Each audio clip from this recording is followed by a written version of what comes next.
And entertaining us at the moment, the Victorian Naval Band, performing with the kind permission of Commodore T.A. Dadswell, Royal Australian Navy Naval Officer in charge. Now the runners are getting closer to that moment of truth. They're leaving the exercise ring, heading towards the mounting yard.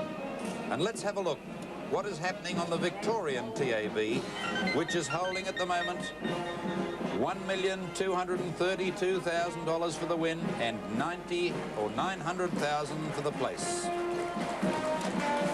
Top weight in the race, Bounty Hawk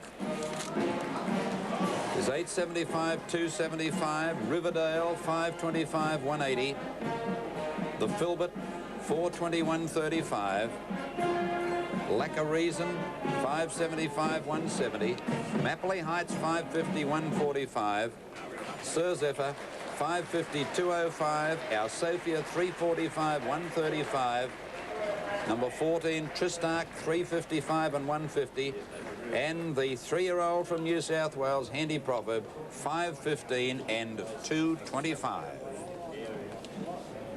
So they are the prices for 50 cents on the TAB in Victoria.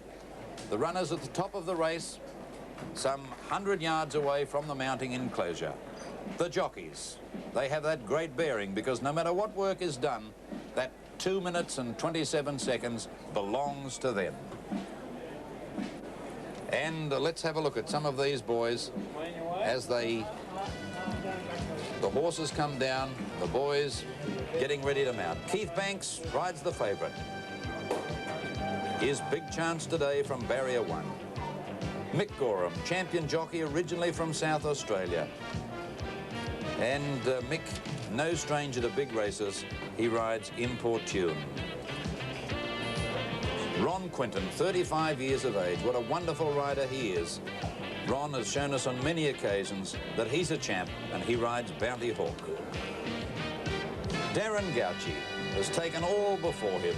Premier rider in Victoria on a 53.5 kilo Mapley Heights from Barrier 2.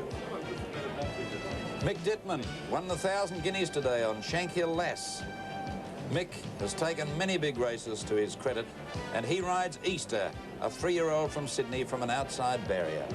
Harry White, the only jockey in the Cup to have ridden a Cup winner before. And Harry rides Our Sophia, one of the top fancies. Len Morn, apprentice, already a winner today on She Flies, the unbeaten 2-year-old, has lost his claim, and he rides Acumen. Gary Murphy is 27 years of age. Gary won the Blue Diamond Stakes in 1985. He also rode Let's Get Physical, and his cup mount today is Eastern Temple. Wayne Treloar, one of the most vigorous riders in Australia. He won the AJC Derby on Tristarc, and he rides her again today. Gary Phillips comes to us from New Zealand, one of their top jockeys. He's in Melbourne for the Spring Carnival and rides the highly fancied the Filbert. Sir Zephyr's ready, Rising Prince, Bellyman's Boy, Lack of Reason, Riverdale, Bounty Hawk, King Delamere, Silver Award. Now Importune is walking forward, just behind the line, goes in. Feeder Awar is ready, and we're waiting on Easter and Eastern Temple. They're the two to move up. Acumen standing quietly. Eastern Temple's in. Easter drawn the outside. They're all set for the Cup. The field settling in the stalls.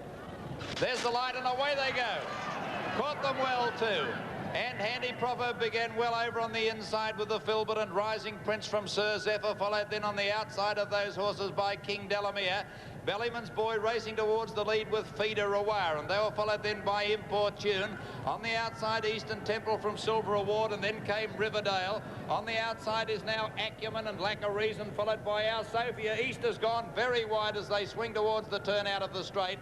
Back behind them, Bounty Hawk, Mapley Heights and Tristarc. The leader, Rising Prince, fighting for his head at the 2000. 3 lengths to Handy Proverb, second, a half to Bellyman's Boy. On the inside of those, the Filbert. They were followed by Feeder Awar going round the outside from Sir Zephyr, King Delamere, and then came Lack of Reason. A length further back, Eastern Temple and Import Tune, and they're followed by Riverdale, Our Sophia, followed by Silver Award, Acumen, Bounty Hawk. Then further back is Easter from Tristarc, and last Mapley Heights. At the 1600, there's not a lot of pace on, and Rising Prince 2 lengths in front of Feeder Awar. Handy Proverb a half length away on the rails, third from the Filbert. Riverdale making ground 3 deep around the outside of that bunch from Bellyman's Boy. Then King Delamere a length away from Sir Zephyr, Lack of Reason, Eastern Temple, and then Import Tune. They're followed by Silver Award, Our Sophia a length to Acumen, a length and a half further back is Easter. Then Bounty Hawk, Tristarc second last, and last Mapley Heights. 1,000 to go, and the leader still Rising Prince, only a half length to Feeder Awar. On the outside, 3 deep, Mapley Heights. Handy Proverbs had the run of the race, fourth. On the outside of it, Bellyman's Boy, a length to Sir Zephyr, and then the Filbert snookered. They were followed then by Import Tune, commencing a run around the outside with Acumen, and Our Sophia to the outside. Tristarc commencing a run from Lack of Reason, and then Silver Award further back in the field. Next, Bounty Hawk, Mapley Heights, Eastern Temple back at the rear with Easter. 600 to go on the corner. There's a great battle, about 4 in line. Acumen went up on the outside to join Riverdale, Rising Prince, and Feeder Awar. Handy Proverb badly needing a run. Here's Tristarc round the outside. Our Sophia following it into the straight. It's a great battle here. Tristarc loomed up to join the leaders. Rising Prince and Tristarc together now. They're followed by Lack of Reason and Our Sophia. Halfway down the straight, Tristarc is the leader. The Filbert getting out late. Tristarc in front from Lack of Reason and Our Sophia and the Filbert. Tristarc the leader, Our Sophia grabbing it on the line, but Tristarc won it a neck to Our Sophia. Lack of Reason third. Fourth, the Filbert from Rising Prince. Mapley Heights ran on well next. They're followed by Bounty Hawk, and behind them is Easter. Handy Proverb weakened badly from Sir Zephyr. And then Feeder Awar, they're followed by Acumen. Well back in the field, Eastern Temple, King Delamere, Riverdale, who failed to stay badly, and Bellyman's Boy, and Import Tune did not complete the course. Official placings for the Foster's Caulfield Cup. The judge has called for the photo. The judge has called for a photo to separate Tristarc on the inside from Our Sophia on the outside, with Lack of Reason getting up to get third placing just in front of the Filbert. Number 14 is the winner. Number 14, Tristarc, ridden by W. Treloar. Number 14, Tristarc, W. Treloar is first. Number 12, Our Sophia, ridden by H. White is second. And number 7, Lack of Reason, ridden by G. Willets third.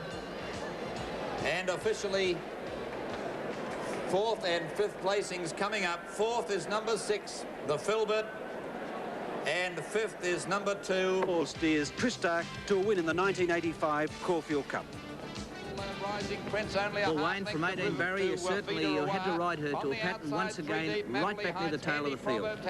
Well, Roy, you know what it's like. You've ridden in a lot of Caulfield Cups and won a Caulfield Cup. Well, you know, you've got to either get in there and try and give your mounter a chance without being too far back out of it, which I thought I might have been. And I was just hoping that I'd got a horse in front of me to cart me up to him when I wanted to get going, and as it happened. Wayne, back at about the 700 metres, you were well back at the field. Here we see you coming up the turn. You obviously wanted to come to the outside, and everything fell into place perfectly for you to come out and time your run to perfection. Well, Roy, she's only a little weenie mare, and my intentions were to come to the outside and to give her a little bit of room. But getting to the turn now, I followed up Our Sophia, and I knew I had it beaten. I didn't know what was coming home. I didn't know how far I sort of really darted in front. I'd never had time to look around. What suggested to you that you had Our Sophia beaten, Wayne? Because in the dying stages, it was that mare who made the challenge. Well, getting up towards the turn, Our Sophia carted me up there. I ran to it and ran to her easy, and she looked as though she was at the top and couldn't go with me. And I thought that was the last I seen of it. but she's done a good job to keep kicking. Did you realise that was our Sophia coming again no. As we pick you up now, you're out in the centre of the track. You've some 5 or 6 horses out, and you had reached the lead some 300 metres from the winning post. Yeah, she got to the front pretty early, Roy, and I was just hoping that her fitness would carry her through, which I thought last week she was fit enough to run a mile and a half. Wayne, do you think there's a chance that you may have just outfoxed the old fox, Harry White, who had won 2 Caulfield Cups? I'd like to think I did. Well said. I don't think Harry would agree with that, but now we're looking a little bit forward now. The excitement of the Caulfield Cup is now all behind us. Call off all right. At the home turn, he started changing stride badly, and I thought... it didn't, you know. Brian thought, you know, it may not, but then we had to take the chance with nothing on his back and the good alley, you know. And I sort of revved him up and he got into a good spot, but he just raced a little bit too fierce, and so he just did. Nice run in the race, and I followed our Sophia till about the 850, and then I sort of got a beautiful run up through the field. And turning from home, I thought if Bounty's got the old nip that he had previously, that I was going to be in the race, but the last 100 metres he just plugged a bit, and it's just taking a lot longer to come. Unfortunately, he was playing up just as the gates opened, and he just went up in the air, and I missed the jump a little bit. But it was a blessing in disguise, Peter. I got over on the fence, and I had a beautiful run until I wanted to come off the fence. Towards the middle of the field, and a couple more strides, and the cap was yours. Yes, I suppose if the race had been run on a bigger course like Flemington, she probably wins the prize. But well, but we were disappointed that she didn't win. But still, now she'll go into the Melbourne Cup without a penalty. So.